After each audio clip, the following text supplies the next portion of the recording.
দীর্ঘ ২ বছরের ভয়াবহ যুদ্ধের পর ধ্বংসস্তূপে পরিণত হয়েছে গাজা। ধোঁয়া আর ধ্বংসের সে ছবির মাঝেই উঠে আসছে পুনর্গঠনের আলোচনা। এমন এক সময়ে নতুন প্রস্তাব নিয়ে আলোচনা এসেছেন সংযুক্ত আরব আমিরাতের বিশিষ্ট ব্যবসায়ী বিলিয়নিয়ার খালাফ আহমেদ আল হাবতুর।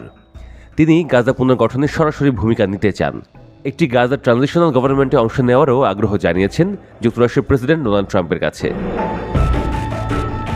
দুবাই ভিত্তিক নির্মাণ জায়ান্ট আল হাবতুর গ্রুপের চেয়ারম্যান খালাফ সম্প্রতি ট্রাম্পকে একটি খোলা চিঠি লিখেছেন। তিনি লিখেছেন, গাজা পুনর্গঠন শুধু মানবিক দায়িত্ব নয়, এটি মধ্যপ্রাচ্যের টেকসই শান্তির পথ খুলে দিতে পারে। চিঠিতে তিনি তার কোম্পানির পক্ষ থেকে ৩ বছরের মধ্যে প্রায় ১,৫০,০০০ নতুন বাসস্থান নির্মাণের প্রস্তাব দিয়েছেন। সেই সঙ্গে গাজায় নতুন শিল্পাঞ্চল, বাণিজ্য কেন্দ্র এবং নবায়নযোগ্য জ্বালানি প্রকল্প গড়ে তোলার পরিকল্পনাও জানিয়েছেন তিনি। এই পরিকল্পনা অনুযায়ী প্রথম পর্যায়ে ধ্বংসস্তূপ সরিয়ে বাস্তুচ্যুত মানুষদের জন্য অস্থায়ী আশ্রয়স্থল তৈরি করা হবে। এরপর ধীরে ধীরে পুনর্নির্মাণ করা হবে হাসপাতাল, স্কুল, বিদ্যুৎ ও পানি সরবরাহ ব্যবস্থা। সবশেষে বাণিজ্যিক কেন্দ্র এবং কর্মসংস্থানমুখী শিল্পাঞ্চল গড়ে তোলা হবে।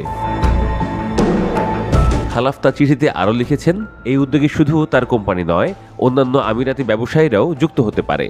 তিনি যুক্তরাষ্ট্রের প্রস্তাবিত বোর্ড অফ পিসের অংশ হিসেবেও আল হাবতুর গ্রুপকে অন্তর্ভুক্ত করার আহ্বান জানিয়েছেন।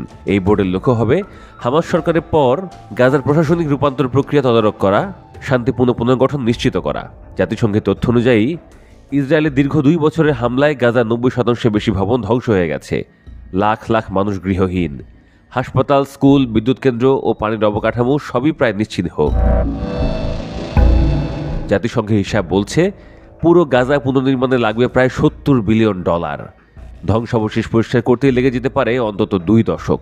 তবে যুদ্ধবিরতি চুক্তি কার্যকর হওয়ার পর ইউরোপ, কানাডা ও কয়েকটি আরব দেশ পুনর্গঠন তহবিলে ইতিবাচক সাড়া দিয়েছে।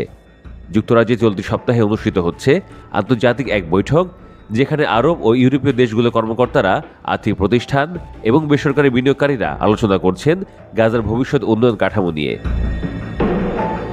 জাতিসংঘ উন্নয়ন কর্মসূচির একজন কর্মকর্তা রয়টার্সকে জানিয়েছেন, আমরা ইতিবাচক সাড়া পেয়েছি, বিশেষত ইউরোপীয় দেশগুলো ও কানাডা, যারা পুনর্গঠন প্রকল্পে বিনিয়োগে আগ্রহী। খালাফ আল হাবতুর সাম্প্রতিক সময়ে সিরিয়ার পুনর্গঠন পরিকল্পনায় বিনিয়োগের ইচ্ছা প্রকাশ করেছিলেন। তার মতে, যুদ্ধবিধ্বস্ত দেশগুলোতে বিনিয়োগ করা শুধু আর্থিক সুযোগ নয়, বরং মানবিক দায়িত্বও।